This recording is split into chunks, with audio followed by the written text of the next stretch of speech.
la team, j'espère que vous allez bien, que vous avez passé une excellente journée. On se retrouve comme d'habitude 20h pétante sur la chaîne Débrief Prono Foot pour parler pronostics sportifs demain au programme des belles petites rencontres. Encore une fois, on ira en Liga, en Belgique, mais également en Première Ligue où Liverpool est dans l'obligation de s'imposer à domicile contre Burnley si Liverpool veut espérer garder son titre gagné l'année dernière. Juste avant de parler pronostics, comme d'habitude, le petit rituel, le petit pouce bleu super important pour le référencement. Et avant de parler pronostics sportifs pour demain, on va comme d'habitude faire le bilan de ce qu'il s'est passé hier, journée un petit peu particulière. Pourquoi? Car je vous ai proposé 3 pronostics. Sur le papier, les 3 sont faux, mais attention avec du recul. Tout d'abord, le premier pronostic a été remboursé, qui était un match nul remboursé si Wolfsburg s'impose à Mayence. Victoire de Wolfsburg sur le score de 2-0. Le pronostic est remboursé.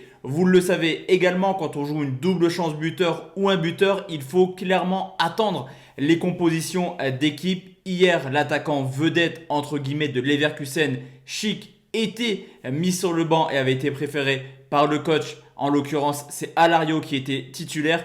La double chance buteur de ce fait ne se jouait pas. Donc Schick, Reus était un pronostic annulé. Le seul pronostic qui était à la fin des 90 minutes, c'était un plus de 2,5 buts entre Leicester et Chelsea. Et là, par contre, énorme déception. 2-0 assez rapidement avant la mi-temps pour Leicester. Mais ni Leicester, ni surtout Chelsea n'ont réussi à marquer ce petit dernier but malgré un but refusé par la VAR à la 86e minute. Le pronostic ne passe pas et malheureusement, ça fait une journée vraiment neutre, voire très mauvaise tout de même sur la chaîne 0 sur 1. On espère avoir mieux. Pour demain, on part sur 3 pronostics. Comme d'habitude, on commence tout de suite en Espagne. C'est Valence qui reçoit Osasuna, 19e journée en Liga entre le 14e et le 19e. Valence plus que jamais menacée par la relégation. Il va falloir clairement se réveiller à domicile car avec 2 victoires, 4 nuls et déjà 3 défaites, Valence réalise un très mauvais début de saison à domicile. Alors forcément, défensivement, c'est une catastrophe. 14e défense avec déjà 13 buts encaissés. Cependant, malgré des mauvais résultats, Valence, c'est tout de même la 5e attaque avec déjà 14 buts marqués. L'avantage de Valence demain, c'est de recevoir une équipe d'Osasuna complètement à l'agonie, hors de leur base. 19e équipe hors de leur base, justement, seulement 6 petits points pris en 9 matchs et seulement 2 petits clean sheets en 9 rencontres. Vous l'aurez compris, Osasuna encaisse pas mal de buts cette année. Au niveau de l'état de forme, clairement, la Coupe du Roi permet à Valence d'avoir un regain de forme actuellement. Il reste sur une belle série de 4 matchs sans défaite, dont 2 rencontres en Liga. Cependant, défensivement, je vous l'ai dit, c'est très compliqué. 0 clean sheet cette année à domicile, mais une équipe capable par moment de se surpasser offensivement en marquant 4 reprises contre le Real, contre les Vantés, mais également 2 fois contre Bilbao. Pour retrouver trace d'une victoire d'Osasuna, il faut remonter au 24 octobre et c'était contre Bilbao. Ils sont sur une série complètement négative de 12 matchs sans victoire. Offensivement, je vous l'ai dit, c'est la 19e attaque de Liga. Cependant, dans les rencontres contre les petites équipes entre guillemets de Liga, c'est une équipe capable de claquer du but. On l'a vu récemment contre Elche où Osasuna a marqué à 2 reprises. Après le Barça, Valence est tout simplement la 2e équipe la plus prolifique de Liga. De plus, pour retrouver trace d'un 0-0 entre Valence et Osasuna, il faut remonter à 2007, soit 19 rencontres de suite avec au moins un but. Sur ce coup, la cote est extrêmement élevée et plutôt sympa à jouer. Je vais partir personnellement sur un plus de 2,5 buts coté à 1,92.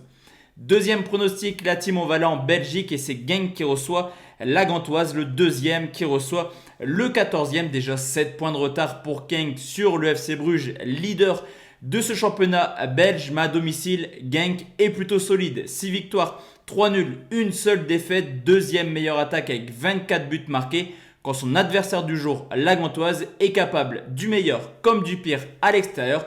L'équipe qui a fait le moins de matchs nuls en 11 rencontres, un seul nul, 4 victoires pour déjà 6 défaites. Genk est sur une série moyenne, clairement, on va pas se mentir, 2 matchs sans victoire. D'ailleurs, 2 défaites plutôt surprenantes contre Courtrai, mais également Moucron. Cependant, à domicile, machine à victoire, 6 matchs de suite sans défaite à domicile. Seul Bruges a réussi, entre guillemets, l'exploit de venir s'imposer à Genk. C'était en début de saison sur le score de 2-1. Du côté de la Gantoise, piteusement éliminée de l'Europa League, 0 points sur 18, la pire équipe en Europe cette année. Après un très beau mois de décembre où la Gantoise a enchaîné des victoires, dont une victoire contre le FC Bruges, actuellement ils retombent dans leur travers, 3 matchs sans victoire et un seul petit but marqué. Historiquement, clairement, c'est du 50-50, 2 victoires pour Genk, un match nul, 2 victoires pour la Gantoise. Sur les 5 dernières confrontations, sur ce coup, je vais sécuriser mon pronostic et vous proposer un fun. Le fun, forcément, la victoire de Genk cote à 2,05. Pour ceux qui veulent prendre beaucoup moins de risques comme moi, je vais partir sur une victoire de Genk, rembourser tout de même 6 matchs nuls, c'est coté à 1,41. Et enfin la team, le dernier pronostic un petit peu risqué car on parle de Liverpool qui reçoit Burnley, tout simplement le quatrième Liverpool déjà quatrième qui reçoit le 17e. Il y a quelques semaines de cela, on aurait pu dire que c'est une formalité pour Liverpool de s'imposer contre Burnley. Cependant, attention actuellement. Certes, Liverpool est la seule équipe invaincue à domicile. 7 victoires, 2 nuls, 0 défaites en 9 matchs et il possède la deuxième défense avec seulement 8 petits buts encaissés. Cependant, certes, Burnley est l'une des pires équipes hors de leur base avec une victoire, 3 nuls pour déjà 5 défaites. Cependant, c'est une équipe qui a encaissé seulement 14 buts hors de leur base, qui est rarement ridicule à l'extérieur. Cependant, offensivement, avec 4 petits buts marqués, c'est tout simplement la plus mauvaise attaque à l'extérieur de Première Ligue. L'état de forme de Liverpool est vraiment inquiétant. Seulement 3 points pris sur les 4 derniers matchs et un seul petit but marqué. Il est loin le temps où Mané, Salah et Firmino empilaient les buts comme l'année dernière. Cependant, ça ne marque pas, mais défensivement, c'est plutôt stable en ce milieu de saison. Seulement 2 buts encaissés sur les 5 dernières rencontres.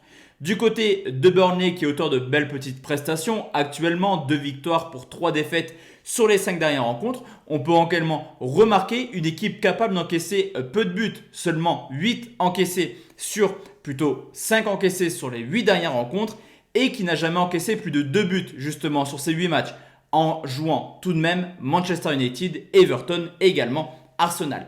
Historiquement, attention car Burnley a réussi la belle prestation d'aller chercher 2 fois le point du match nul sur les 3 dernières rencontres à Anfield. Et ce qui est plutôt intéressant également, c'est de constater que statistiquement, seulement 33% des matchs de Liverpool ont vu au moins 4 buts cette année. Seulement 20% des matchs de Burnley ont vu au moins 4 buts cette année.